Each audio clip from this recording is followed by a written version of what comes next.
Hello, everybody. What's up? Me and Corin almost. Well, it wasn't. It wasn't really Corin. It was me. My Skype was not acting right, and it was being a pain in the ass. My shit is never acting right. Yeah. So I think it like automatically updated, which is a little weird. Like, wouldn't you expect them to like ask you or some shit? Yeah, there's probably a point of no return where I've Yeah. gotten so many messages on my laptops. It's just like, do you want to update? Do you want to update? Install this, install this.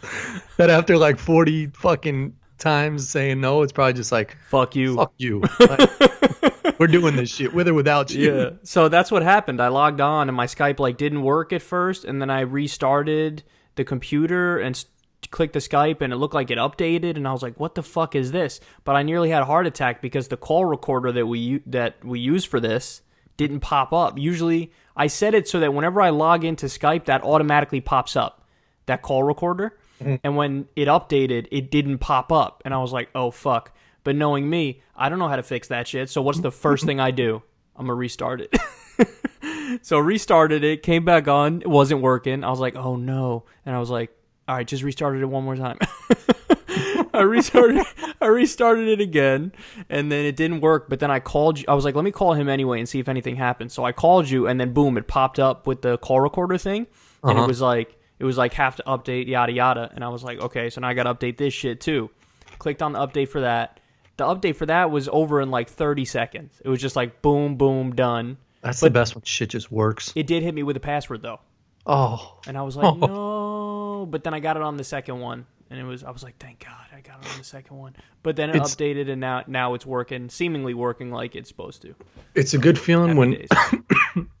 when shit just updates, like when you push update Yeah. and it just does what it's supposed to do. Yeah. And then maybe it hits you with one like, hey, you want to restart your computer? Like, you're like, No, I don't can I even do like it? Can I that do it one. in an hour or two? Yeah, And then I, it's I like, actually hate that one because I always feel like, motherfucker, you don't know what I'm in the middle of right now. Like, that's why sometimes it blesses you. It's like, you want to do it later tonight? oh, okay, you're right. Yeah, it gives you the option. Yeah, But sometimes it hits you with the automatic, and you're like, that one's bad. uh That one's bad.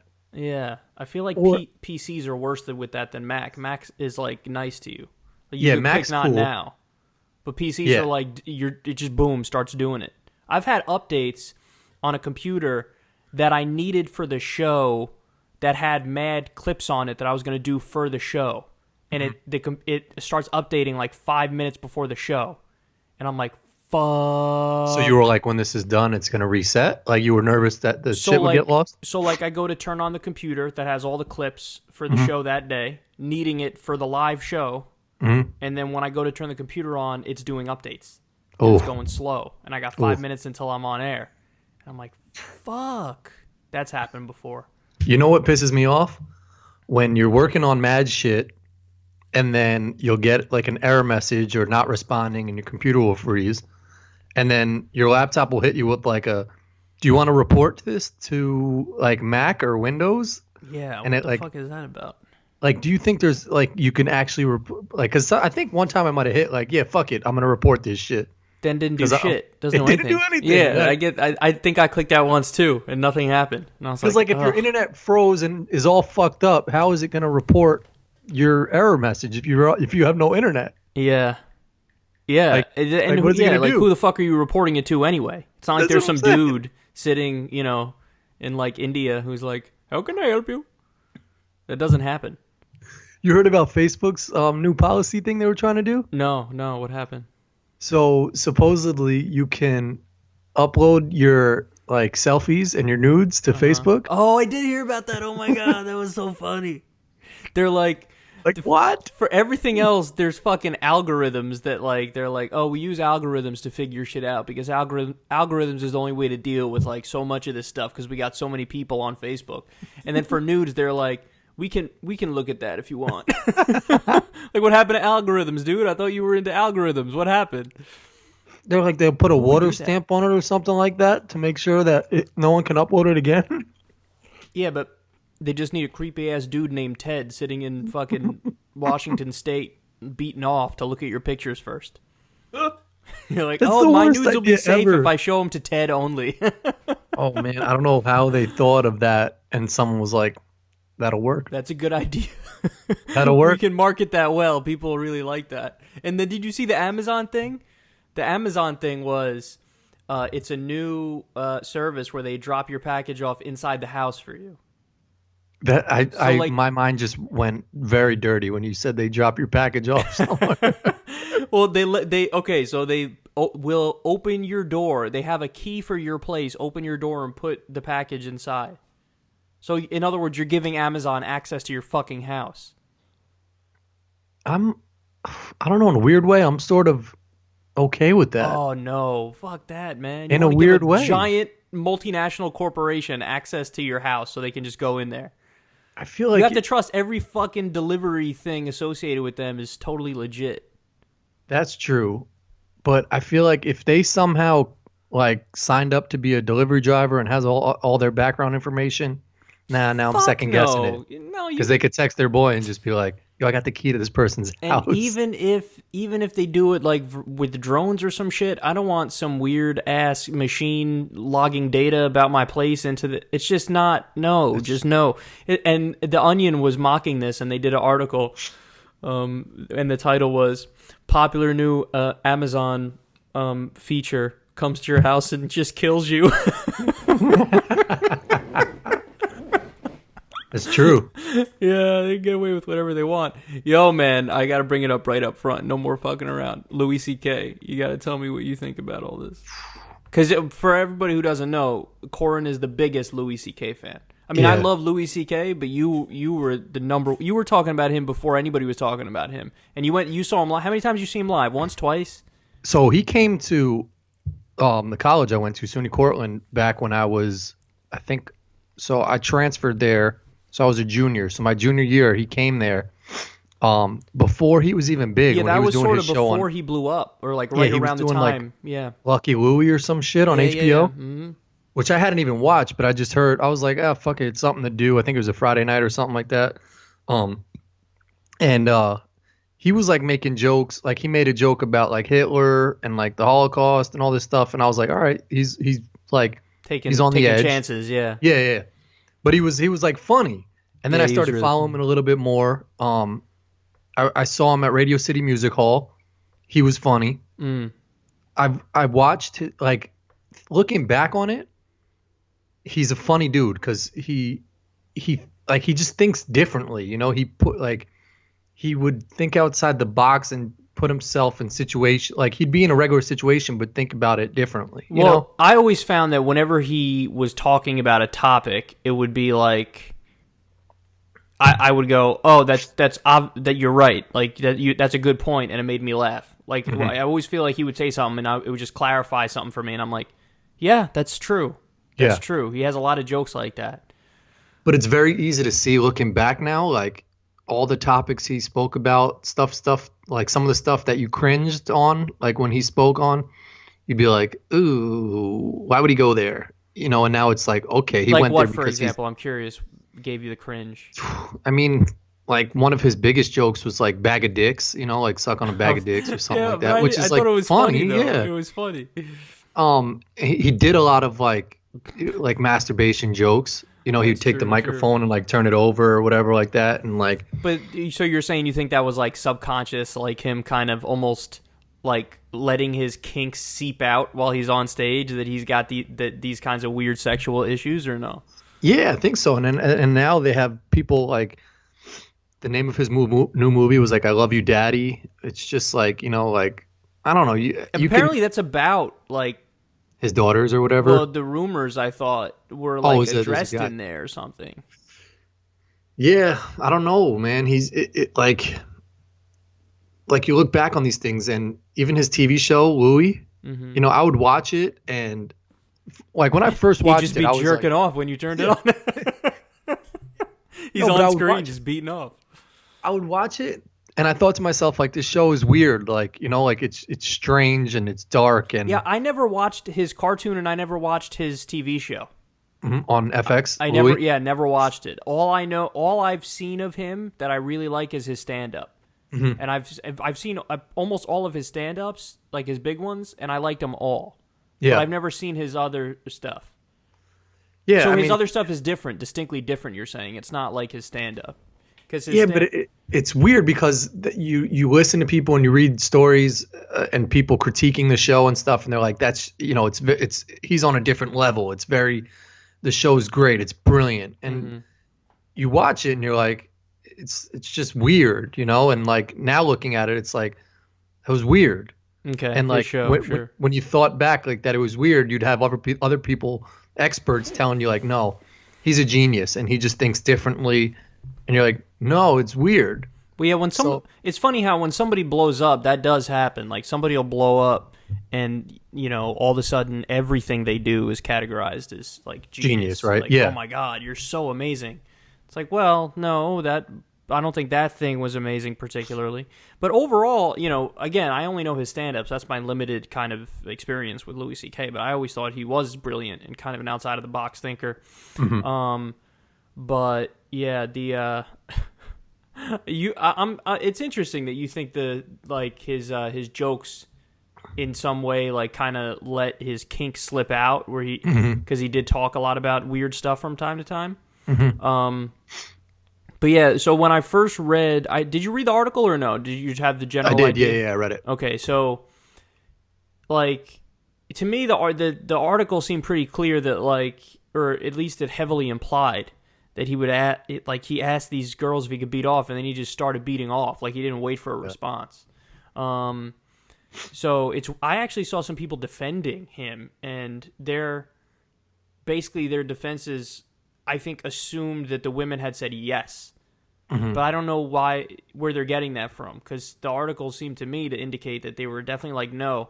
But then another point that people make is the power dynamic when he was doing it when he worked on the Chris Rock show or something. And like there was somebody who was a staffer who was working like underneath him, who he asked if he could beat off in front of him, and then he was working on this other thing where Patricia Arquette and David Arquette were like the directors or producers or some shit or creators of something.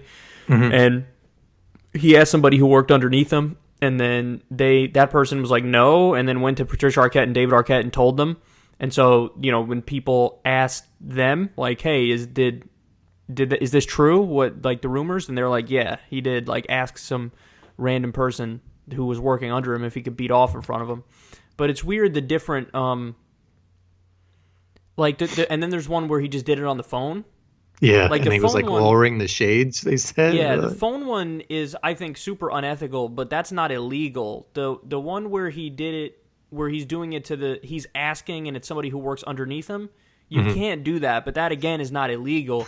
The one where he just asked and then they didn't say yeah and he started doing it, isn't that like borderline illegal if that's exactly how it unfolded? Because they were apparently two comics, right? They worked with that were working with him at some festival, like Colorado or some shit, right? Or whatever, and the bar was closed, but they wanted to drink, and Louis made it seem like casually, like, hey, come up, hey, we'll just have some drinks in my room, and he invited both of them, and they said that they got the vibe of like it's a professional thing, and it's just we're gonna go have some drinks, and there's two of them and one of him, and then he just asked like, but I don't get. I mean, like I would never question someone, making the allegations. I highly believe it happened.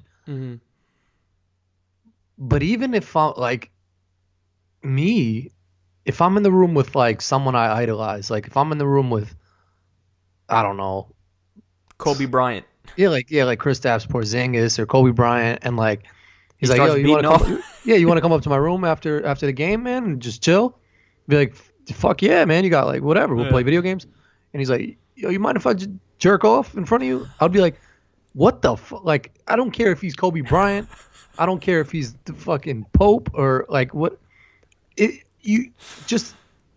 I'd leave the room, or like I'd be like, this guy's sick. Yeah, I would too. The only point I've heard to counter that is basically people saying, like, number one, they literally could have been in shock when it was happening, so you don't know what to do. But then also the second thing is when he's your colleague and he's more powerful than you, and he knows more people in their social circle, it's almost like you're afraid of retribution or revenge and what he can do if you don't just kind of grit your teeth and bear the awkwardness of that moment. You know what I mean? So, but if you, I agree with you. I would leave too. Like, it's not a question if somebody starts beating off. But even that argument, like the fucking two stories would just outweigh each other. They'd be like, all right, Louis C.K., you tell your story. And it's like, they came back to my room and they were just being weird, and they were asking me to beat off, and then it's like, all right, you tell your story, and it's like, he pulled out his dick and asked us to start masturbating. You'd be like, you seem like you're telling the truth. Like, Yeah, I don't. That's the other thing about this is what a weird fucking kink, man. And that's that I spoke about that when it first leaked. I did a separate video just talking about it on my channel, and it took me this long. I'm fucking 29 years old. It took me this long until I realized that, oh, hold on. I get it. Apparently there are some people who exist that apparently the whole thing that gets Louis C.K. off is when it looks like somebody's uncomfortable and not a willing participant. Like, that's what gets him hard, is like when somebody is looking like, whoa, what's going on here? I'm not happy with this. I'm not comfortable with this. Like, that whole vibe is the thing that makes him horny, which is a creepy fucking thought. Yeah. Which, in a way, you describing that right now is almost like his comedy, in a sense, that awkwardness and that weirdness was getting him off in a way, So I almost feel like dirty as a someone who went and supported him. Well, that's a good point, because there were times he's made jokes where they were like designed to make the whole audience be like, like they his SNL. His SNL one, yes. Talks about like child molestation. Let me actually tell it, because I remember it pretty clearly. So Louis C.K. opened SNL, and he did this joke where he basically says, like, and there are child molesters that exist, and what they do is so horrible and so terrible. And the fact that they know that it's immoral and it's wrong and that they're going to get locked up in jail, I mean, that really tells you that, I mean, obviously, if they're willing to take that risk, molesting kids must be awesome. Yeah. Like, that was his joke. And that, that's the reaction in the room. Like, that joke landed hard because people were laughing, but people were also, like, offended, but laughing at the same time. And it's like, oh, ooh, what? But, like, you're right. Like, that energy and that vibe he probably gets from the audience when he's saying that stuff is similar to the vibe that he gets when he's engaging in his creepy-ass kink, which is jerking off in front of people who don't want to, partake. And it's not like, by the way, if you think about it, it really isn't like this thing that, is like super rare, because it's been documented throughout history. Dudes, like, there's a whole group of dudes who their whole thing is, the stories of dudes walking around in trench coats in the city, and then they fucking open it and just flash flashers. Yeah. Like, that's a thing. Like, that would never occur to me, like, oh, well, how about I just go around and show people my junk? But there are dudes who that's their whole fucking thing, is like, that makes them excited. How does somebody develop that? So, I asked that, I think, on Twitter, and some people were like, well, he's probably just fucking freak of nature born that way, where he's got that weird mind thing going on, where that's just what he's into.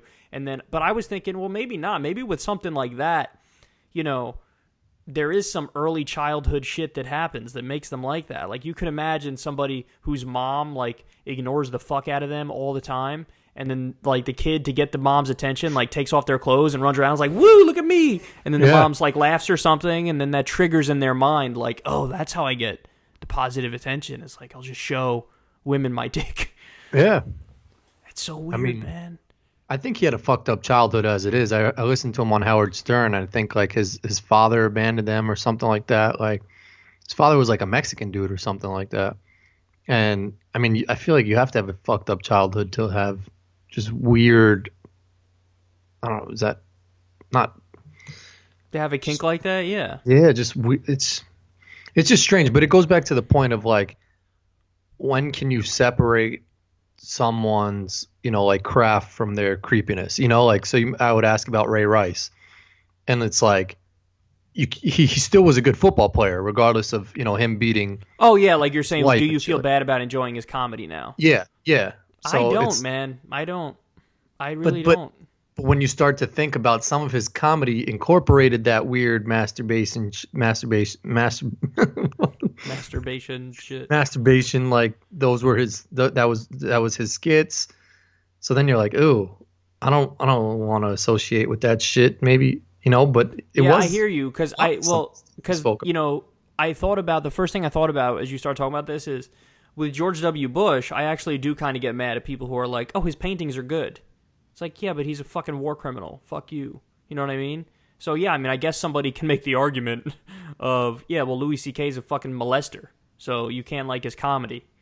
But I don't know. I feel like the severity of the crime for beating off in front of somebody versus massacring 200,000 people is quite different.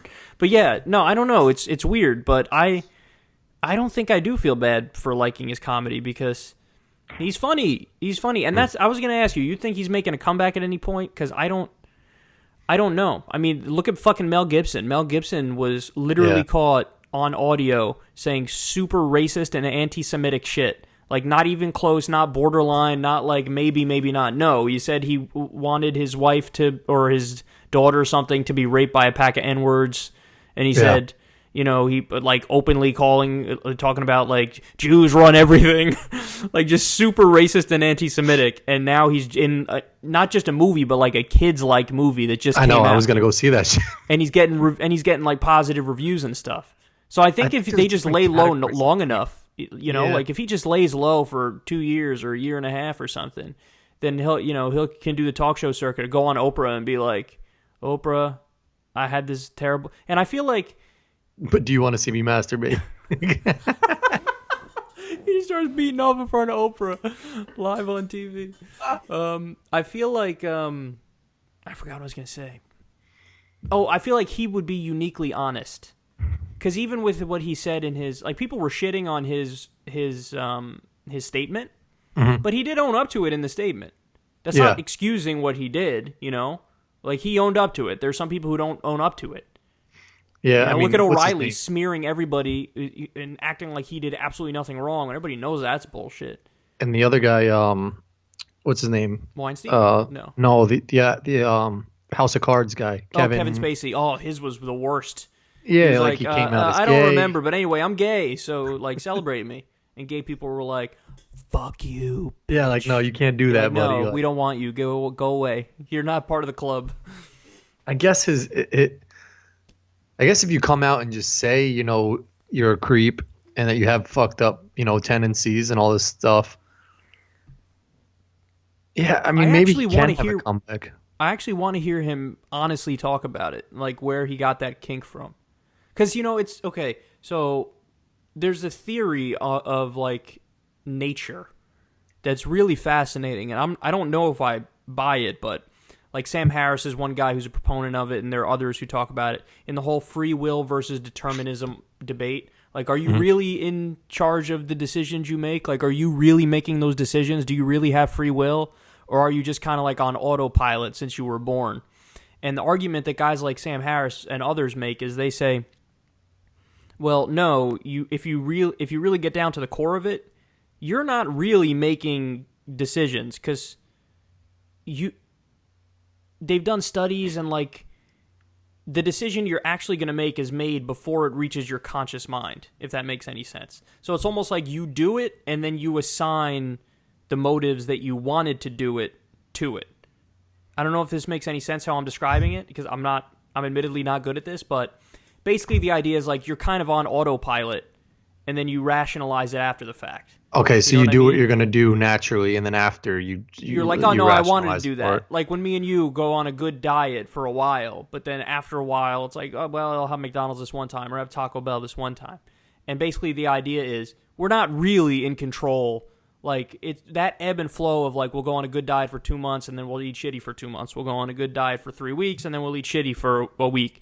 Like, and then you compromise like with yourself. Right. Like all the things that happened in your life, like create a network of shit in your mind that like leads to the decision you're going to make. So everything about my environment and my genetics and my upbringing is leading to this moment where I'm talking to you right now, where it determines the next word that's going to come out of my mouth. Like, I'm not really making the decision. I can't choose to change how it's going to unfold. It's just kind of unfolding. So, anyway, this is a long way of me saying I'd be very interested to see.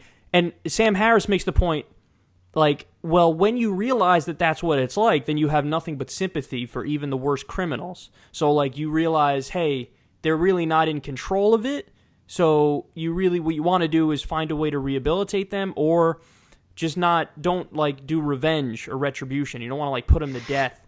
Like, if somebody murdered somebody, but you found out they had a fucking tumor in their brain that was pressing on the region of their brain that made them violent, well, then you go, well, that guy's not really responsible for it because it's that tumor that was there. It's beyond his control type shit.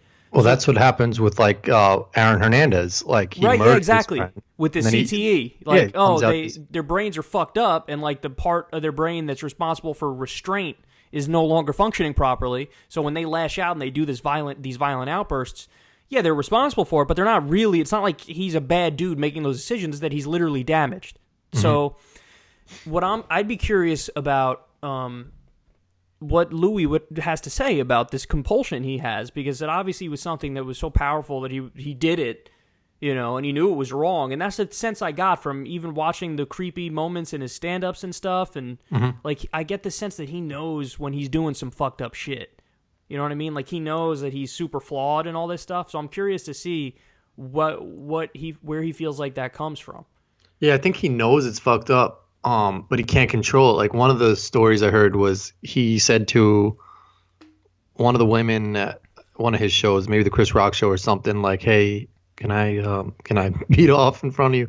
She was like, "Aren't you married?" or like something. And like, she said his face got all red, and that he said to him, "Yeah, I've got problems. Like, I know it's like, yeah." So like, he knows it's fucked up. Can you imagine where you get the nerve to ask somebody that? Like, somebody when you're at work, like, that's so wild to me. Like, the thought of just casually asking, like, "Hey, do you mind if I beat off in front of you?" It's so fucked up to me that ever since it came out, all these other actors and like everybody starts talking like, "Oh yeah, I knew this was happening." Like, you knew, like, if they knew all this weird shit was going on with like Weinstein and CK, like, why doesn't anybody fucking say anything then? And now everybody goes on Twitter and is like, "I'm so hurt. I'm so, like, I'm in the industry," and I'm like, shut the fuck up. If you knew about this shit, why didn't you say something? Well, yeah, that's a good point. And with Weinstein specifically, what's interesting is, kind of with the other ones too, if you think about it, maybe with everybody except for Louis, it looks like it's a power thing. So like, when their power started waning and they weren't as powerful as they once were, that's when this shit starts coming out. Like, Weinstein in the 90s and early 2000s, he just like owned Hollywood. He ran Hollywood. There were stories of him like literally fighting journalists and shit at big events, and nobody would even report on it because he was that powerful. He can control the careers of everybody who's involved in this. So who's going to snitch? Who's going to say anything? Yeah. When that dude can make sure that, you make $1 million next year or whatever the case is. So with him, it's like his power waned, and then you have a few cracks in the dam because a few people speak about it, and then boom, eventually the dam breaks, and then all the water rushes out, all the accusations, and then now he's fucking utterly powerless and totally ostracized. And it's interesting with O'Reilly too. The dude was from 1996 until top now. Of the world. He was like #1 in cable news. I use the term news loosely. And it's a matter when Roger Ailes, the dude who was the one who protected him, when Roger Ailes is gone, and Roger Ailes was guilty of this shit too. He didn't have the protection anymore. He didn't have as much power. He was just another host, and then boom, a lot of the stuff started leaking.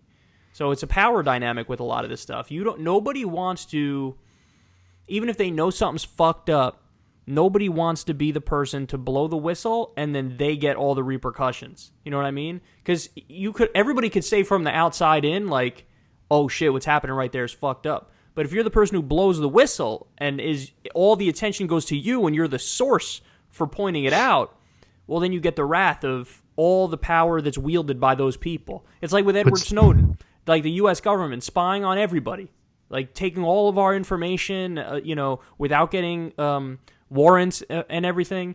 And then here's the dude who goes, "By the way, yes, here's the documents, and I prove it." Well, guess what? Even though we know that the U.S. government is wrong, to this day, we know they're wrong. He's hiding. He's in hiding because he can't come back here because he can't get a fair trial. He'll be put in jail. So it's like, I think that's what this is. It's a power thing like that. So that's why super powerful dudes. Now, the George H.W. Bush ones, at first I think you and I agreed that they, I thought we're going a little too far because by the stories, it almost looked like he was kind of joking when he did it. Like he would be in a room full of people. Did you heard these ones, right? The George H. The ass grab, right? Yeah. So what he would do is who was the magician? In David Copperfield.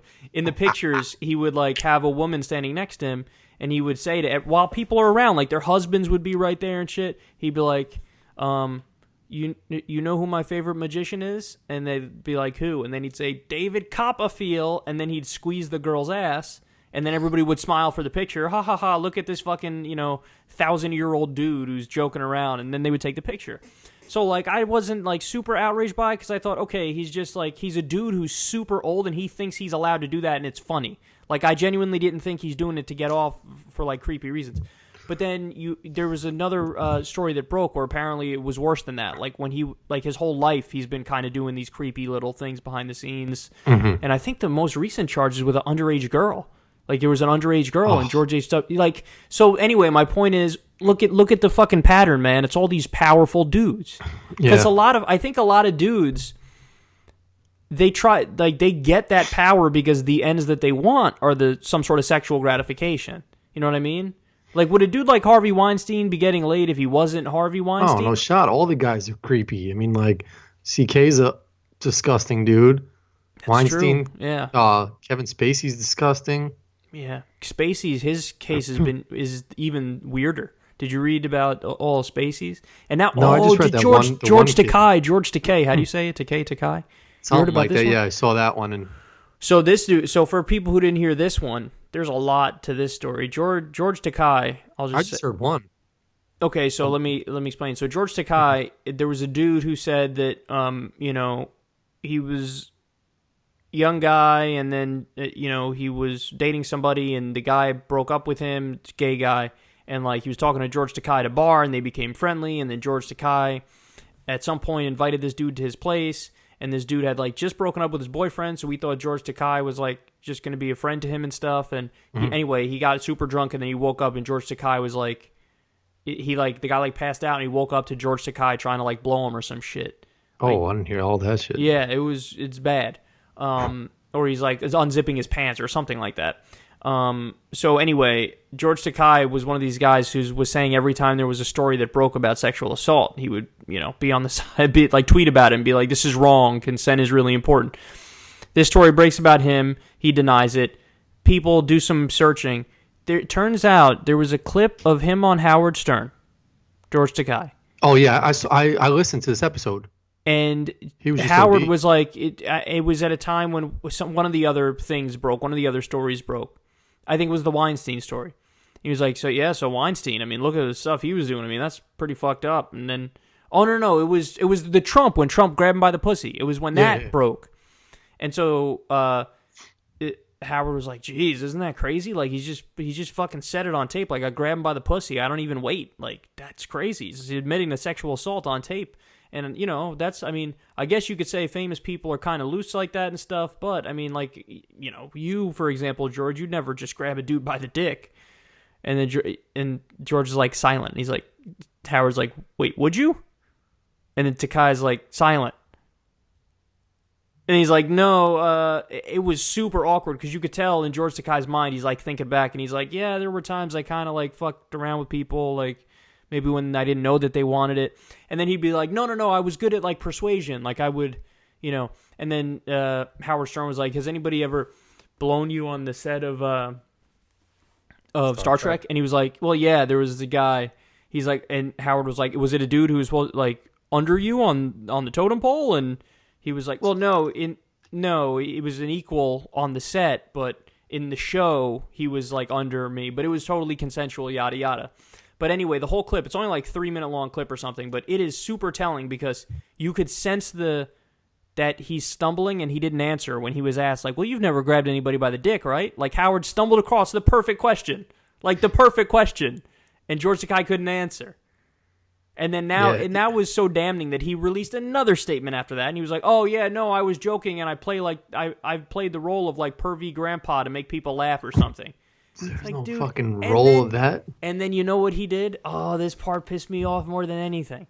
He tweeted that Russian bots were pushing the story. I think I saw You saw that, right? So yeah. he's trying to use the anti-Russia hysteria to link that into, like, this is why they're dragging my name through the mud. Like, you slimy motherfucker. How do you Like, sleep yo, at Russia night? doesn't give a fuck about you, dude. Like, how do you sleep at night with that bullshit? Oh, my God. Terrible. Yeah, he came out right away, and I saw it was like the dude came out with the allegations, and then like right after he was just like, I don't remember this. Like, Yeah. that event, I just don't remember. Sorry. Yeah. I feel like people remember shit. You know, like if like why would this dude randomly make an accusation against fucking George Takei Yeah. about like some event? You know, it's just strange. I saw a funny joke where somebody was like, come on, we need to go easier on these guys. I mean, obviously these people are coming out with their stories so everybody could shit on them in the media for like 24 hours straight. Because whenever these people come out with these accusations, they get shit on for like people just shit on them. And yeah, so there's nothing in it to gain for that dude. I mean, do you want to be known as the dude who George Takei tried to masturbate or grab your dick and jerk you off or blow you? That's like the last thing I'd want to be known as. Yeah, imagine that being in your Wikipedia page. Like, that's your name, and right underneath is like, George Takei tried to blow him in 1979 or some shit. Just like a random fucking actor. Just like, yeah, one time I was at a party with Pauly Shore and he tried to put his finger in my butt. But yeah, I would don't come out and say that one, dude. Keep that one to yourself. Yeah, Boston, the Celtics just won like 13 in a row or something. It was either 12 in a row Kyrie or Irving's 13 in a row. beasting, man. Yeah. That's so many. Remember when, I think the Rockets, right? The Rockets with McGrady won like 20 in a row or 22 or some shit. Like a high 20s, or something like that. Yeah, it was crazy. But then they got knocked out like first round of the playoffs that year. Yeah, T-Mac never made it out of the first round of the playoffs. Like, ever. Damn, man. And then the Heat won like a lot of games in a row too one year when they had like LeBron. Yeah. That was somewhat recently. That was like one of the last years that LeBron was with the Heat. Yep. Which begs the question, like, why did you leave when... I mean, I guess he wanted to get a championship for Cleveland. He's a punk. Yeah, we were talking about this the other day, how... So, by the way, who initiated... It looked to me like the Knicks guy, the 19-year-old, initiated the, like, scrapping, right? That's what. Well, no, he was trying to pick up the ball, and LeBron Uh-huh. was, like, still standing there when he could have moved. Mm-hmm. And so, like, as he was picking it up, like, you're picking up the ball, you're off balance. So, like, he was, like, in LeBron's stomach. Mm-hmm. And LeBron was just trying to, like, just be that Stonewall. Right. And, like, so he gave him a little bump, like, yo, get the fuck out of here. Let me pick up the ball.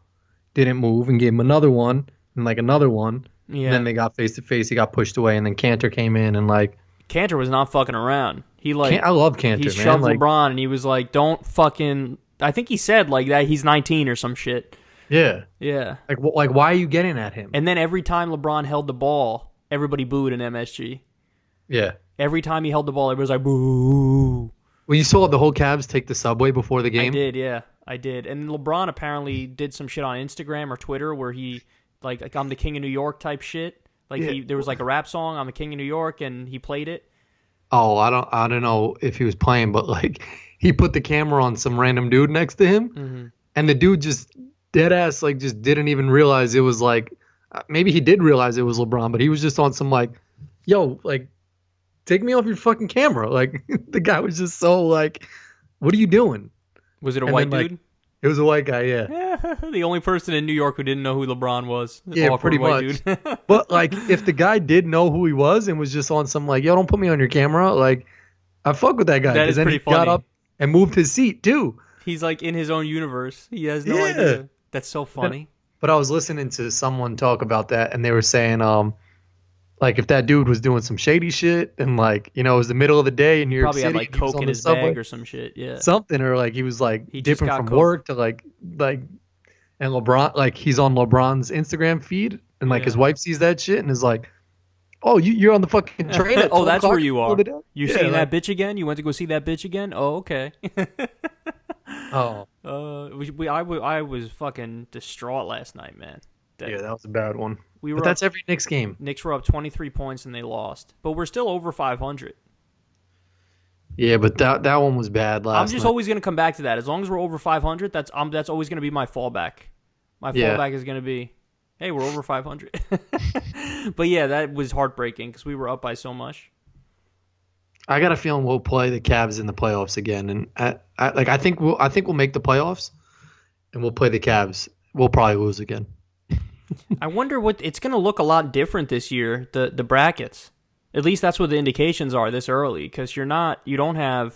Yeah, Cleveland's not doing well. Cleveland's not doing well. I guess Kyrie did a lot for the team. Detroit's like the top of the fucking East right now. The Celtics are ridiculous. Yeah. In the West, is Golden State number 1? No, right? Yeah, I think there's still be some them or Houston. Are you eating Pringles? Yeah, no, Bugles. Bugles. Let me see what they look like. Hold one up for me. I feel like I remember those from back in the day. Yeah. The ones you put on your fingers? I feel like I remember those from like high school or something.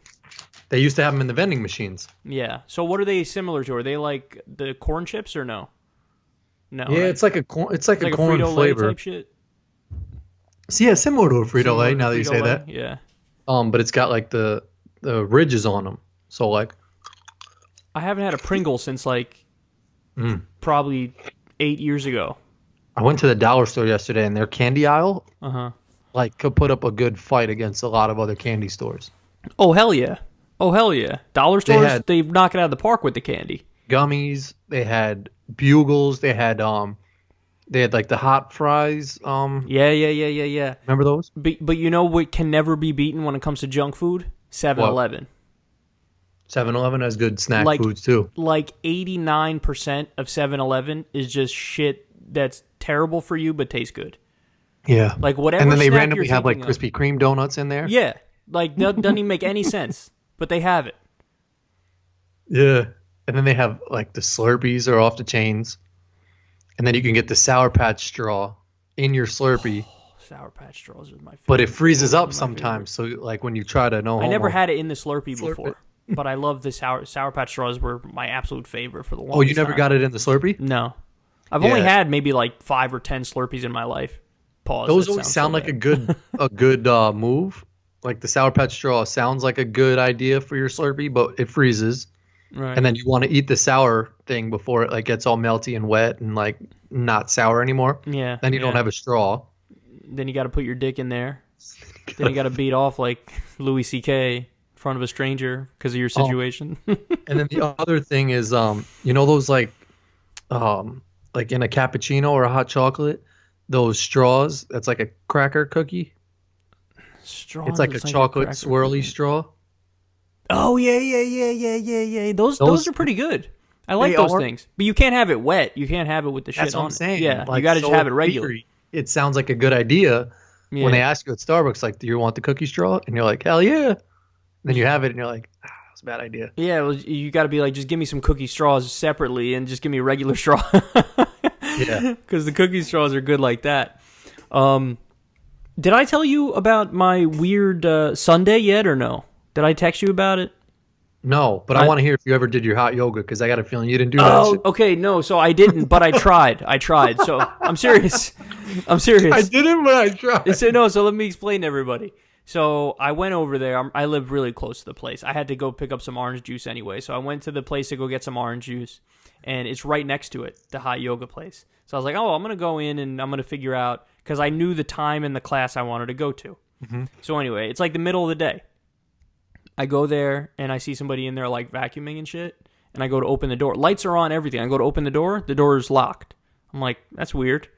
I go to open it again, and the woman who's vacuuming is like, oh, hold on. We're closed. I was like, well, I was just going to ask if if I can come to the class at this time. And she opened the door, and she was like, you're going to have to, like, check online, but I think the class is full. I was like, I didn't know she meant check online, because I had gone to the website before, and it didn't say anything about that. So anyway, I go back on the website. It doesn't say if it's no, she wasn't. It doesn't say if it's it doesn't say like if the class is full or not, or how many spots there are, any of that stuff. Mm-hmm. It just gives the schedule and the times and shit. Yeah. But it was weird because you went there in the middle of the day and it was closed, and I was like, that's weird. Like, why would you be closed in the middle of the day? But anyway, I bought a yoga mat and everything. So it feels so gay to say that, but I did. I bought a yoga mat. I have one too. And I got one. I was gonna get like a regular one, but I got one that was specifically for the hot yoga because apparently you can't just get like any old yoga mat. You should get one that's like can deal with sweat because you're gonna be sweating like a motherfucker. But yeah, so I tried to go. I couldn't go. I'm gonna go for sure. But another thing I don't like about it is this place. Every week it changes the times where they have the class.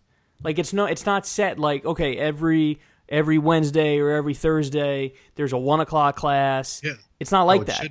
No, it's not like that. So there's like 3 or 4 instructors and it like changes. Like they give you the schedule for the week at the beginning of the week. And then you can see, but it changes every week. Like, oh, that's annoying. That is pretty annoying. So if you're not a new person, you don't know when the classes are. Like, and that's the other thing that I was kind of shook about. I was like, so what if I'm a new person, like, and everybody else is experiencing the class? Are they going to be able to walk me through it? I don't know. Sounds like you're fucked. No, I got to do it. I already bought the yoga mat, man. Like, I'm committed. I made a podcast official. I already bought the yoga mat. Wait, so do you know when the next class is? So it's almost like you got to go to a class to find out when the next class is? No. They list that online, but I need to call to like reserve a spot for the class probably 2 days in advance or something like that. It just sounds like some fucking like weird cult place. Like they're going to kill you when you get in there. They're probably going to beat off in front of me like Louis C.K. But I do kind of want to do it though. I mean, I'm a little shook because I hope I'm not going to fuck everybody else over by not knowing anything in the first class, but like you got to start somewhere, you know? No, but at least though, I mean, if they see you're trying, like this is when I dance to some Spanish shit, I can't dance at all to some Spanish shit. But they see like when I go to DR or something, yeah, and they see me trying, they're like, oh, he's trying. Yeah. Okay. But then it gets to a point where you're trying and they're like we can't even help you, motherfucker. And then they sort of like they turn on you, not in a bad way. They turn on you. Like, it's a great way to get me to go to yoga. It's be like they're gonna hate you eventually, just to let you know. That's I can't really sugarcoat it. They turn on you in a bad way where it's almost like they give up on you. It's not like they. I looked it up online though, and like some of the classes that they had online of somebody teaching it, they weren't even doing it. They were just telling people what to do. I was like, what the fuck is this bullshit? How are you going to be a teacher and not go through? The teachers weren't doing it? In the video I saw online, it was just a woman standing up there with her microphone saying, all right, and time to do the Dick Mantis fucking pose. And they just said it? And everybody starts beating off like Louis C.K. Although, to that point, I might have told this story before, but when I used to play basketball at my brother's high school, we used to play every morning, like at like 5 a.m. And as we were ending the gym class, I guess if it was like a makeup gym class, would be coming in as we were leaving the gym. And the gym teacher one day like came in, there were kids lined up against the wall, and he had like a big boombox, and he just put it down on the ground and like pressed play, and it was like run to half court. And the kids like, and then like the gym teacher left the classroom, and it was like they ran back and they're like, now run to full court. And we asked him, we were like, wait, you're not even like, he was like, I don't even have to talk to the kids anymore. Oh shit. It's crazy. That's how shit is now. It's like you don't like. But I got gym teachers were always like that. We had a gym teacher at New Rochelle who, what the fuck was his name? I think it was Mr. Williams or some shit. Was it the big guy or no? Not the big guy? The fat guy? Yeah, big fat guy. And he couldn't even walk. And he would push a cart around. He would push a shopping cart around. And he would just roll out. Like, that's what gym teachers do. Like you're the gym teacher. You're supposed to be the model of what we're trying to aspire to be. Did you know?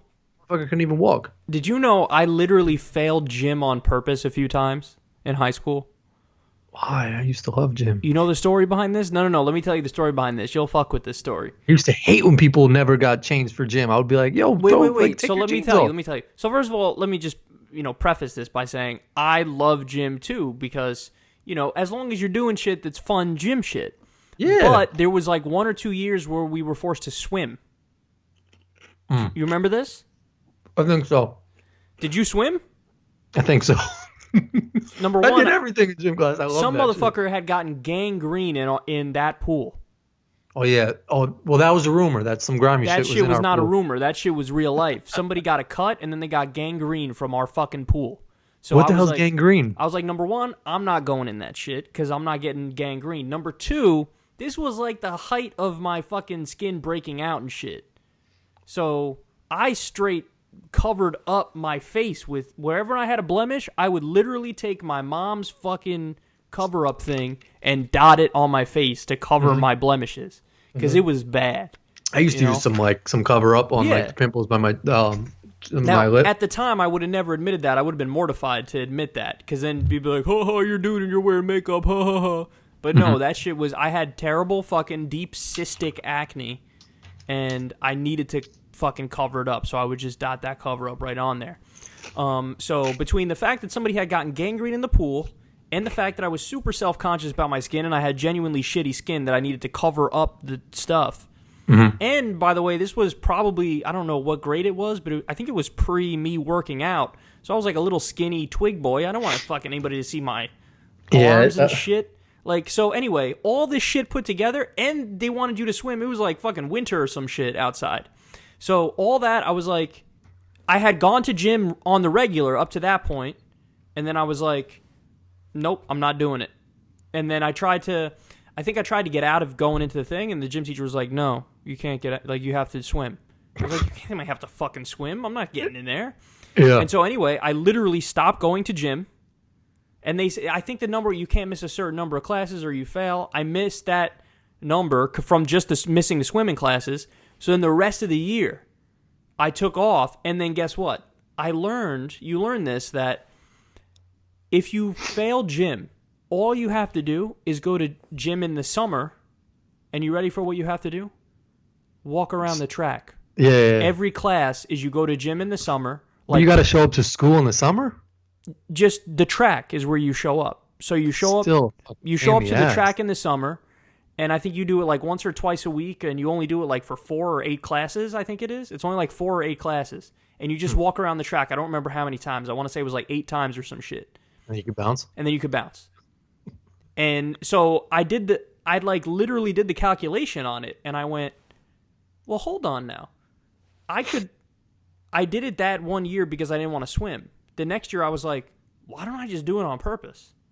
Because instead of having to go, I would get an extra free period all throughout the year for the gym time, and then I would just come in the summer and walk around the track, like however many times it was, and then that's it.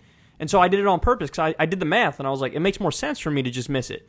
But yeah, gym was my shit. Gym in elementary school was my shit. Gym in middle school was my shit. And gym in high school until the swimming was my shit. The swimming was a little whack just because classes were 45 minutes long or something like that, and it would take like 15 minutes for you to put your bathing suit on. So you'd swim for like 10 minutes and then get out and be all cold, and then you have to like go to class all wet and like Corini and shit. And that was a terrible pool, man. That shit was terrible. Super Corini and gangrini. But gym used to be my shit, but I don't know. I used to get mad at people that like would not go to gym class. I used to have dreams that I was still in college and I was like signed up for a class like the first day, and then I just stopped going. But like the teacher would still call my attendance for that class, and then I would be worried in my dream that I was going to fail that class. I have recurring nightmares about being back in school. Nightmares. Yeah. And there are times that it happens like often in my dream where I'll be in school and I'm conscious enough to say, no, motherfucker, you're done with school. You already graduated. But then in the dream, I will say that to myself in the dream, like, wait, I know I already graduated. But then the way that my dream mind overcomes my logical mind is I go in the dream, yeah, that's true, I graduated, but I still have one more year.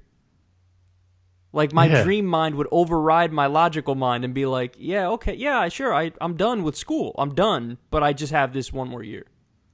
That doesn't make any sense, but in dream world, it's like, oh, that makes enough sense, where I'm still in school and I feel, and yes, I have the dream of, like, everybody has this recurring nightmare, I think, of, like, the you didn't study for a test, but you're about to take a test one.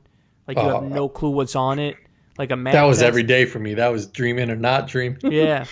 I went happened into to me every a bunch test of not times, knowing too. what the fuck was going on. Yeah, so I've had that like nightmare, and that's happened in real life too. But I've had like a lot of the recurring dreams I have are around school, and they're not pleasant. I was just talking to someone about how every regents and like every test we used to take, I would always be like the last kid in the classroom because like you'd always take like your finals at the end of the year, and like whenever you would finish your final, you would hand it in, and it would be summertime, so you'd hand it in, and then you'd leave, like you'd be done for the school year. And I would always want to leave, but I would always be the last one to finish because I never knew what the fuck the answers were on my test. And every time someone left the classroom, You'd be so it was jealous. like, yeah, they would be like they were getting out of jail and They're just so like free, yeah. And right before, because I would try and sit by the door, I would always ask them, be like, yo, just give me the answer to like number 16 real quick. And they would be like, nah, man, fuck this. I'm out. Like, and they would be gone. Oh, And I used to hate that feeling because you're so close to the finish line. yeah. But you know this last test, you're about to just get like a fucking 20 on or something. There is nothing like that feeling of the beginning of summer break. There's nothing like it. Yeah, even for teachers. It's amazing. Like teachers want to get out of school just as bad as the kids do. Like when you walk out that day, you're just like so free. Yeah, that's a good feeling. And then there's nothing worse than the feeling of like when you're about to go back to school. Yeah. Well, no. I hate that shit. I hated it. When you're young, it's not too bad because you did like, I used to love back to school shopping. Nah, I didn't. You didn't like that? Going to like No, like a department store and picking out your book bag and folders and all that shit? You know, people will find this funny if they listen to the show on a regular basis, but I was literally like nervous and socially awkward, and I didn't want to like talk to people or try to like fit in or anything.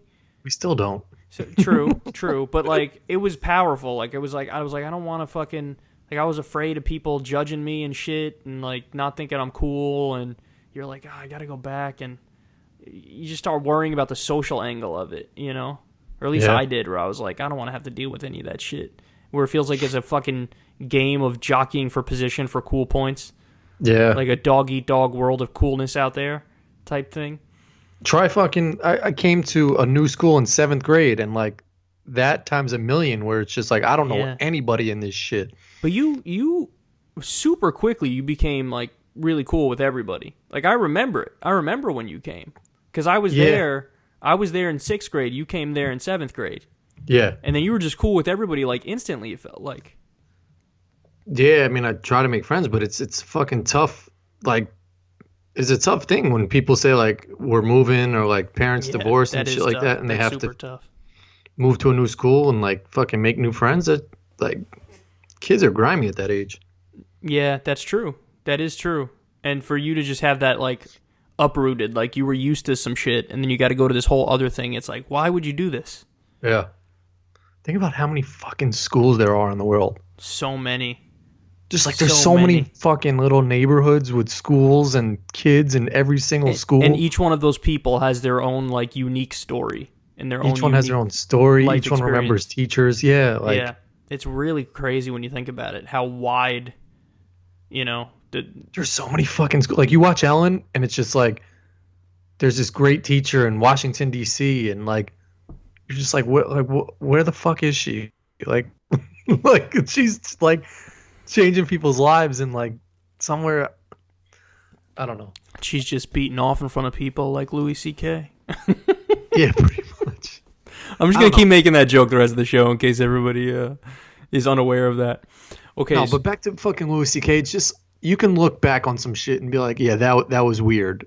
And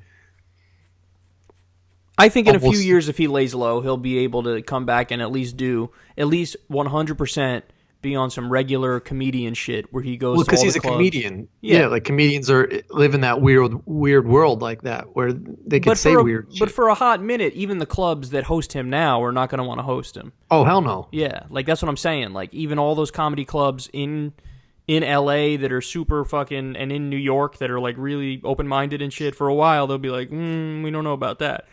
But in a year and a half or 2 years, he'll be able, and he has enough money, he could ride it out, no problem. Oh, for sure. Yeah. And there's like, so if I own a comedy club and I'm struggling, I would take a chance on Louis C.K., you know, like I'd be like, oh, he's funny as fuck.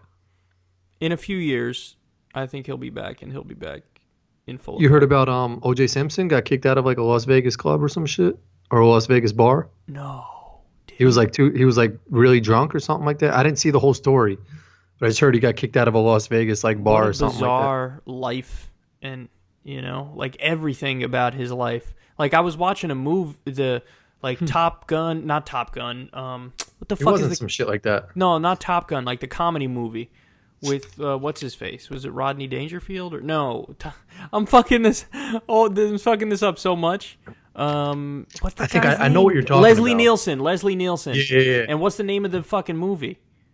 Something 33 and a half. Like they went from like part 1, part 2, part 33 and a half. Yeah, we're so dumb. I'm gonna look it up. Look it up. I'll do it on the phone.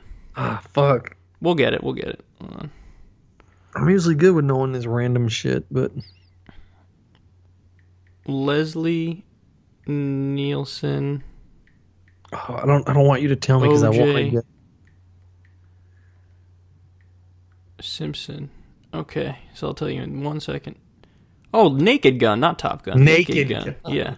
That's why I said Top Gun, because the gun was in there. Yeah. So, like, Naked Gun 33 and a half or whatever. Like, I was watching that a while back, and, like, O.J. Simpson's he's being funny, like, legitimately funny. Like, I laughed at that movie. I thought it was funny. Mm-hmm. But then, like, in my head, I'm going, like, oh, shit, this guy went on to murder somebody. Like, he went on to straight up murder somebody. But then that goes back to, like, are you not allowed to laugh at him being funny prior to him murdering somebody? No, I enjoyed the movie still. That's what I'm saying. I did, but, like, in my mind, I'm going, I can't believe he went on to murder somebody. Like, how does he murder somebody, Well, then that goes back to that other point is just, like, people have sympathy for him because if they were to look at his brain, he's probably got so much fucking CTE that's from true. football. I didn't even think of that. That's true. That's got to be true. His shit is probably fucked up. Because he was playing football his whole life, They said there was some study that came out about how even at the high school level, the brains of those kids are fucked up. Like the majority of them already have traumatic brain injury. Yeah. Like that, like football will fuck you up. And I wonder what the situation is with rugby. I wonder if anybody looked into rugby. Because rugby is just as physical without helmets. And I'm curious if that's worse or better. I feel like it'd be better. Maybe it's the same. They're not. I feel like that helmet to helmet. Well, they say that when you put the helmet on, it gives a false sense of security, and then what happens is they lead with their head in these tackles, and they're more likely to get brain injury. If you don't have the helmet on, it's harder to lead with your head. Mm-hmm. So I don't know. The data would have to bear that out. I don't know if that's true or not, but it could absolutely be true. It'd be interesting to see a comparison if you do football without a helmet versus football with a helmet. Yeah. That's wild, man. It's like you're sentencing yourself to die younger if you are a football player. I mean, I guess if you're a kicker, no. or a backup quarterback or some shit. Yeah, who never plays. Yeah, maybe, but he's just fucking collecting money. Yeah. So let me tell you about the weird Sunday I had. I thought I texted you about it, but maybe it wasn't you. Maybe it was my friend Brian. I really don't remember. But so it was weird. So I fell asleep, I think, kind of late, and then I ended up waking up early, and I woke up in like a cold sweat, and I had a dream that I don't remember the details of the dream, but the dream led me to the dream was like I was on some sort of like SNL type thing or like all that type thing, and there was like a musical performance at the end of it, and like we were all like, how they end SNL and like they all stand around, like that. It was similar to that. Like they were playing the music and everybody was like mock funny dancing. Like I was out there like, ooh, ooh. Yeah. So that was going on, and then I woke up, but I woke up in like a cold sweat really early. It was like 7:30 or 7:45 in the morning, and then like I tried to go back to sleep. I couldn't go back to sleep, and then this was daylight savings time too, so that probably fucked you up. And then the weirdest fucking thing happened, man. Like, I got hit with, it was like a ton of bricks. I don't know if I've ever felt it this strongly before. The meanest fucking feeling of nostalgia I ever felt in my life, where I almost felt like I woke up and it was like a time warp or something. Like, I knew I was in 2017, but my body and my mind were like, no, you're supposed to be waking up in 1996 right now. Like, and I got really sad that the show All That and the show Kenan and Kel were no longer a thing and were no longer on TV. Like, I got hit with a genuine deep sadness of, like, you're never going to experience, like, a new episode of Kenan and Kel. Like, it's gone. They're not even friendly with each other anymore. Like, that whole time period is just gone and buried. Chris is probably fucking asking girls if he can masturbate in front of them. Chris? Remember Chris? He was like the white dude who ran the deli. Oh, yes. He was just definitely is beaten off in front of people. 100%. He was like the manager of the deli, and like Kel would fuck up. I wonder what he's doing now. Soda. I wonder what he's doing now. He's molesting kids. Definitely doing that. I feel like he might like listen to our fucking podcast. There's a chance. He's a little on the older end of our demographic, but there's a chance he's listening. But yeah, and it was so strong. I felt like it was almost like, you ever been so fucking hungry that like when you start eating, you're like, I'm about to just house everything here. It was like a similar feeling where I was like, no, I have to wake up now. I can't sleep anymore, even though I never wake up that early ever. I was like, I have to stay awake. And I took out my laptop and I went on YouTube. I started consuming everything about Kenan and Kel that I could. I watched interviews, from fucking Kenan, watch interviews from Kel, watch them talk about, what happened and why they're not like, together anymore and all that shit. And then I went and I watched like a few short clips of back in the day from like the show or whatever. And it lasted, I couldn't believe how long the feeling lasted. It lasted like 4 hours that morning. Where my mind, I had the same feeling, this is how I'll describe it. I had the same feeling I felt when I was like a little kid, like at 5 o'clock at night when Kenan and Kel was on, like sitting and my mom's like cooking some food in the kitchen, and I'm in my old living room and like I'm excited because I got my orange soda and I'm going to drink the orange soda. And like I'm a little kid watching Kenan and Kel and that feeling of like, ooh, this is like fun, makes me happy. Like I had that same feeling I had back then I had now, but it was like I couldn't actually see the new episode or whatever. And then I was like, Jesus, man, I guess this is really what people mean when they use the word nostalgia. Like, oh, you feel nostalgia for this or that. That was the first time in my life I really experienced it where it was like a longing, where it was like, whoa, I'm really sad that it's almost like all this time went by and, like my mind had a glitch and just went back to then and said all the other shit that happened after this didn't matter. And like, why are you not continuing from 96 type thing? And it's a similar thing when I see, like, whenever I turn on like the WWE now. Yeah. Like, if I go back and I look at a clip from the year 2000 from WWF, and I watch it, like, you can watch it on the WWE network. Like, you could go watch any of the old fucking pay-per-views and shit. Really? Like, I could turn on an old one and go, I feel like this shit happened yesterday. You know what I mean? Oh, I would love that. Like, my mind has a hard time registering that that's from the old school, from 2000. Yeah. Like, that's 17 fucking years ago. If you look now, things look a lot different. The color on the screen is brighter. Obviously, it's HD. You got different characters, yada, yada, yada. Fucking name is different, WWE versus WWF. But it's almost like my mind is like, nah, that still is kind of happening like right now if I'm looking at the old ones. Yeah. It's a weird thing, man. I feel the same way. And then you got to think that there are people who are like, like 50 years old, 60 years old. They have that same strong nostalgic feeling that I had for like old school Nickelodeon. They're having for like whatever, old school Led Zeppelin music or Pink Floyd music or fucking Rolling Stones or what, like. It just erases out all the years of like shit they don't like and just starts right back where. Yeah, like this is when it felt pure, good for them. When everything was pure, everything was innocent, and that was like entertainment in its most unadulterated, perfect form kind of thing. Yeah.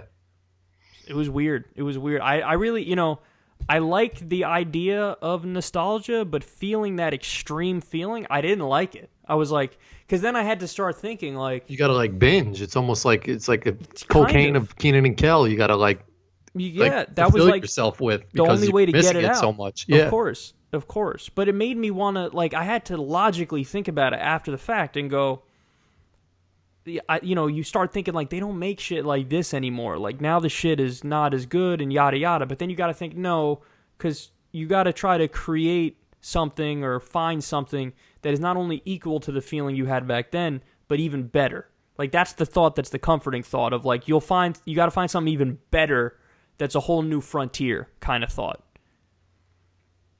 Yeah, but it's tough because you don't have that same connection with it because you've already made all the memories with that Kenan and Kel shit, you know? That's true, but that's the thing about life though, is that life keeps going on, man, and life keeps flowing, and we could all make a new Kenan and Kel. We could all stop and think back like 5 years ago and be like, well, that's when everything was perfect, yada yada yada, but not necessarily, because number one, whenever we look back, it's always through rose-colored glasses, and we always have more fond feelings. It's like this shit happens with presidents.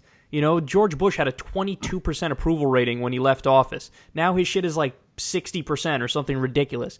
It's because, the idea, time heals all wounds. So people look back and they're like, I guess, even if it's totally not true. So then you got to think like, whatever, you just try to build something as time goes by towards the future, and without even realizing it, you'll be developing these passionate feelings or loving feelings towards things, Yeah. It's like who knows? I'm bitching about I couldn't get into the hot yoga. Maybe fast forward 4 years from now and I'll be like deep into it and loving instructor. it. Yeah. Well, no. Not that, but I'll be beating off in front of people like Louis C.K. I try to think like if anyone ever tried to search back on my like old like tweets or Facebook statuses or some shit, like I don't think I've said like any fucked up shit. I probably said stupid shit, but I always say stupid shit. I'm sure we've all said stupid shit, man. I'm sure we've all said stupid shit. Yeah, because there's a time when you're growing up, like I know this is certainly true about me. There's a time where you're just not smart. Like I'm still not smart. As you grow up, like you don't know shit. You're just kind of like existing, but you don't know shit. Like I was looking at my nephew the last time I saw him, and this is not to pick on my nephew specifically, but like you look at him and you're like, this dude, he doesn't know anything about like the economy or different political systems or the world. Like it's just like over time. Or experience or have any experiences. Exactly. Yeah. So when you're too young, I'm more than happy to include myself in this. Like I was just dumb. Like I don't know enough, and I probably I've always been opinionated, so I would probably had really strong opinions on shit where the opinions are just fucking make no sense, but I would defend them, and that's just how it is, man.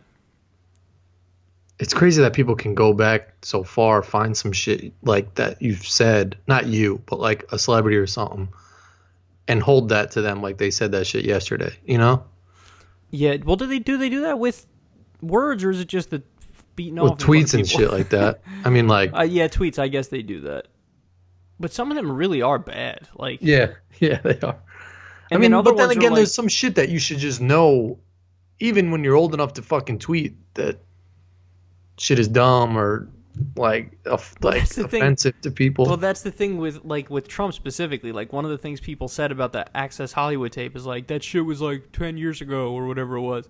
It's like, yeah, son, he was 60 years old. That's what I'm saying. Like you can't do that. The excuse doesn't work when that motherfucker is 60 or 61 or whatever it was. He was saying that when he's over 60. Yeah, that's so crazy. I grab him by the pussy. I don't even wait. Like that's what? You're fucking 60. What the fuck is Billy Bush doing now? Nothing after that shit. Billy Bush. I think he's got mad money anyway, right? Isn't he related to George Bushes and all them? Yeah, he's fine. It's him and his family. And I mean, when you're a Bush, I don't think that family needs to worry about anything. Yeah. You should have just watched Good Burger, and that would have probably satisfied your shit. Good Burger's a good movie. I've only seen it like 1,000 times though. So it would have been. You were like, gonna say like you've only seen 20 minutes of it or some shit. No, I've seen it a million times. I've even seen the weird like specials they did, like Halloween special they did or some shit. Every Thanksgiving I watch their Turkey Day episode, the Thanksgiving episode. Yeah. I don't know. Have you ever seen A Christmas Carol? Like, do you have like the old one where it's like I'll shoot your eye out? The one where he gets his tongue stuck on the. Yeah. Yeah, I've seen that, of course. Like the whole movie. I don't know if I've seen the whole movie, but I've seen parts of it. I feel like I've seen parts of it just because at Christmas time it's always on Yeah, TV. there's some shit like that where, but that's the thing. Like for that movie, that's like part of the nostalgia crowd for the older generation. Yeah, That's like if you're like above 30, that's no, probably 40 at this point. If you're above 40 at this point, that's I don't really fuck with that movie. that's the nostalgia for those people. You know, Yeah. For us, it's different. Like for us, I don't know. I mean, I guess you could put like Elf in that category, right? Is Yeah. that Yeah. like that's a in good us. Like if comparison. that comes on during the holidays, like I'll watch this, or fucking Bad Santa, or the Arnold Schwarzenegger one with The Gift. Which one is that? Yeah. Like that shit. Deck the Hall isn't it Deck the Halls or some shit, or Jingle All the Way? Jingle All the Way. That's what it is. Yeah. Yeah. Like that. Or Santa Claus. Or Tim Allen. Or Home Alone. Yeah. Home all Alone's a those. good one. Yeah. Those are the ones that are like Yeah, those are the shit. the nostalgia ones. But there's older movies that like White Christmas. I don't watch that shit. But there's like my mom will be like, "Oh, White Christmas is on," because Yeah. that's her nostalgia shit. Yeah. I don't watch any of that shit. What else did I want to talk about? Oh, let me bitch about the 30 under 30 thing. Oh yeah. Yeah, so Corin sent me. I had considered like talking about it either way, but when you sent me that thing, I went over the top. So me and Corin know somebody or knew somebody who's on the list who we went to school with, and like He was like an Indian just Indian kid. he's a cool dude. He's a nice dude. I got nothing against him. he He's was awesome. cool. Yeah, and yeah. good on him for making that list, man. Uh, But like, what the fuck? What more did I have to do to get on that list? well, that I think if you were to like Beat off in front of people like Louis C.K. no, but like you have to sort of let them know like, hey, I'm here, and they would have been like, oh shit, yeah, like he deserves to be on this. Where it's like. Told me you knew one of the girls from TYT that was on Anna this shit. Kasparian of TYT got on the 30 I under bet 30 you if list. you were to ask her, she did something. Like she Do you know emailed the someone, person? Maybe. I don't know. or she. But then I feel like that cheapens it. Like I wouldn't be able to come out here in good faith and say I made the list, because the reality of the situation would be I made the list because I called somebody who called somebody. You know what I mean? Yeah. Like because because they don't know. They probably don't know. They That's have what no I'm saying, fucking like, idea. even if the guy does know you, he's got to do research into like, all right, let me find out how old he is. Yeah, that's true. But now I can't make it because I'm going to be 30 on January 31st. So now there's no way I can make next year's 30 under 30 list. It's probably like a 40 under 40 or 35 under. But there's no 35. way I make a 40 under 40. I've done enough to make a 30 under 30. I haven't done enough to make a 40 under 40. Because 40 under 40 is like, there's some motherfuckers who are elected officials when they're those age, or they're billionaires because they made fucking computer programs that suck you off. Like, I can't compete with those dudes. or, like, I just. Or they beat off in front of people like Louis C.K. That's what I was just thinking. But there's no question you should be on that shit. But I think you would have had to have like notified someone you were like, hey, I'm here, and they'd have been like, oh shit, yeah, he's on the list. I don't know, because there really is like a bias against YouTubers for one thing. How old is PewDiePie? PewDiePie's got to be older than me, right? Oh no, I never watched any of those That videos. dude is loaded. Really? He's the number one YouTuber.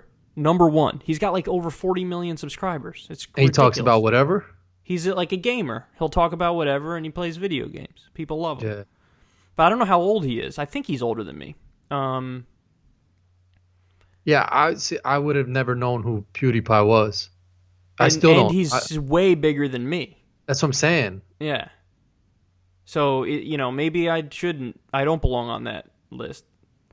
But like, what did the guy who we knew? What did he end up doing? I know he's in restaurant business. Yeah, I think he owns a couple restaurants, but his shit said like his last name and then like Food Enterprises or something. So like maybe he's trying to expand it into some bigger shit, or maybe that's just what he just calls his multiple restaurants. I think he's got like 2 or 3 restaurants. Jeez. Somebody made a good point. They should include your parents' net worth on that list so that people know which ones are really self-made and which ones aren't. You know what I mean? That's a good point. But damn, I'm curious. I want to I don't have his number, but I wish I could like text him and be like, "Yo, how much you make?" Does it say it in the article or no? Because if you like, don't get me wrong, I'm not like besmirching this guy, but if you make the list and you just like you're involved in the food business, like there's a lot of people under 30 who are in the food business. The only way in my mind that he makes that list if he's in the food business is if he's fucking loaded. See, look, he definitely, yeah. I mean, if you're the owner of multiple restaurants that are doing successful, he's probably doing all right. But like the caption on his Instagram thing says, he tagged like the editor of Forbes magazine. It was just like the editor of Forbes magazine sent me an email this morning telling me that this accomplishment includes the ranks and talents of others under 30, and it has like Mark Zuckerberg, LeBron James, and what an honor it is, and he continues to be for the rest of my life. So like, if the editor of Forbes is emailing him, like it sounds like maybe he knew him on some type of shit that like he knew he was successful and got him on the list. Because at first I saw the list and I was like 30 under 30, and then I saw the more we talk, the more I want to go full Trump on this and like tweet the article and go fake news. This list doesn't include me. It's bullshit. Yeah, I mean, like, you should definitely be on the shit. No, but you know what? I shouldn't even be talking because this one was just preposterous. I was left off it. It was like the top 20 or top 30, maybe even like the top 50 millennial political commentators. They didn't put me on the list. Yeah, that's. There were people who I am literally 1,000 times bigger than, and they didn't put me on the list. So you know what? I just have to. It's just Bernie Sanders type shit, man. When that's the shit you advocate for, you're just considered like alternative. You're considered outside of the mainstream. So you're not given, Yeah, but you would even argue that's not the shit that you're in it for. Like that, like. What for the? Oh yeah, for the adulation? No. Yeah. I mean, I'm butthurt that I don't get it, but. But at the same time, it is expected. Like, you're not, I said it a year ago that you're never going to get old media sucking off new media because it's sucking off their opponent in a way. Yeah. You know what I mean? Mm-hmm. Like, when there's this new wave, it's like having an award given out by the Morse code industry where they'll give it to the telephone for being awesome. Like, they wouldn't do that because then they're pumping up the product that's kicking their ass. Yeah. I don't know. I just feel like this is like everything else in life. You got to know people. You got to fucking advocate. You got to be corny. You got to shake hands. You got to go to events. You got to suck people off. Well, and that's how you get on these lists. Man, with like Heath Ledger, who was a fucking beast actor in so many movies, he didn't win any award while he was alive. He didn't win, what's it called? The Oscars, I think it is? Yeah, Oscars. Yeah. He didn't win one of those while he was alive. They gave it him after he died. And according to, I saw like some documentary on him, the reason why he didn't win it, he would have been a shoo-in if he went around and shook the people's hands and sucked them off and went through the steps. But he was just like, I don't care. I'm doing it for the art of it. So if they want to give it to me, great. But if they don't, I'm not going to go fucking get on both knees and do it. You know what I mean? You got to play the game, and it sucks because you got to do that in every fucking facet of life. It's like, you want to get a promotion? You got to be cheesy. You got to fucking, you can't just be good at your job because, yeah, like that'll happen, but you still got to be cheesy and make it known that you're good at your job. Because no one's going to like write an email to your boss and be like, this guy's great. Yeah. And if you're just good at your job and you're quiet about it and you're not like kissing ass, then they're just going to go, oh, this person is the best at that job, so keep them at that job because they're super productive, and then they don't speak up, they don't bother us, they don't, you know what I mean? So it's almost like a fucking catch-22. It happens in the NFL with wide receivers. Like the louder, the more like outgoing, the more like obnoxious you are, typically are the wide receivers that get bigger contracts. Whereas if you're just like a fucking ho-hum, just go about your business, like steady, you always make catches, like you don't get any attention just because you're not loud, like you don't, like, you're not entertaining. Yeah. And people want that shit. They want someone who's entertaining. This is kind of reminding me, like right now in Saudi Arabia, there's this like coup going on where you got like this prince who's consolidating power at the moment and like taking over the country basically. And it's like, I was thinking about it the other night. The number of Machiavellian moves this guy probably did behind the scenes to like position himself to do this shit is mind-blowing. Like some real House of Cards type shit. Like some real stab certain people in the back, undercut other people, puff up other people's egos. Like, he's doing all the chess moves behind the scenes to like position himself as the number one leader. And then when you realize that that's how a lot of the fucking world works, it really is a sad thought. Like, they were, when they picked the new pope a few years back, and they got that weird goofy ass ritual where they all like go indoors and then they fucking have like smoke come up through a chimney that's like a certain the black color. Smoke comes out. Yeah, it's some dumb shit, some old school dumb shit. But like, apparently the way they pick that is, I mean, it sounds so obvious when you say it, but some people don't realize it. It is so political. Like, so, which dude is the dude that is gonna, that worked their way up and kissed the right asses, and who's too loud and obnoxious and not the person who, is in good favor with the current bishops or whatever the fuck the power structure is in there. And it's like, it's just really sad because, now, by the way, this pope is a pretty good pope compared to other popes by far, but I'm just saying that it's so funny that, like, all this shit is political weaseling behind the scenes, but everybody gets the appearance or like they think like, oh no, people are in the positions that they're in when they're that high up because it really is a matter of like a meritocracy. Yeah. Like, no, look at Trump. I'm covering this story soon, but Trump picked somebody to be a federal judge who has never tried a case in his life, ever. He's never tried a case, and he's going to be a federal judge. And he used to be one of these paranormal guys, like the ghost hunter guys on TV. Like, what? You picked that guy to be... What the fuck are you talking about? Well, come to find out, a top White House lawyer, that's her husband. So that's why that motherfucker was picked. So these things are not objective. These things are not empirical. These things are not a reflection of reality. And yeah, sometimes, I get butthurt when in a situation like that where I'm like... Well, that's what I'm saying. I doubt, like, Forbes... I doubt Forbes magazine, because I think he just owns, like, a couple local restaurants in Westchester or something.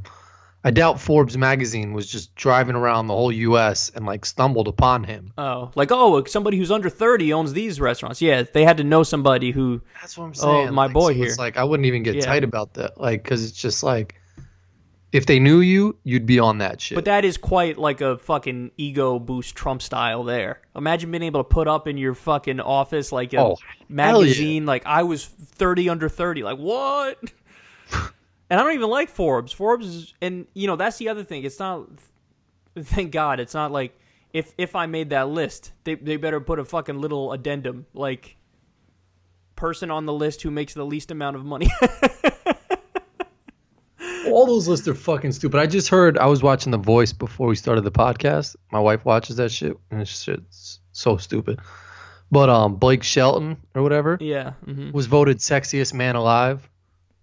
I was like, he's not the fucking sexiest man alive. And we spoke about this, how like there's obviously like a dude sitting somewhere right now in Oregon, and like there's a woman sitting in like Mississippi or Kentucky or whatever, and it's just like nobody knows who the fuck they are, but they just can't get it because what are they going to do, vet 300 million plus people? And then, but that is kind of fucking annoying how like they pick people and there's a lot goes into it. Like, they try to pretend like, sexiest man alive. So what does that mean? Like, how exactly do you figure that out? It's just obviously people's opinion, and pop culture is such a big part of how they choose that. And then you saw Kaepernick was on the cover of the GQ I did see that, yeah. I did. I got a lot of respect for Kaepernick and, like, the attention he's bringing to, like, all this shit. But I will be dead honest.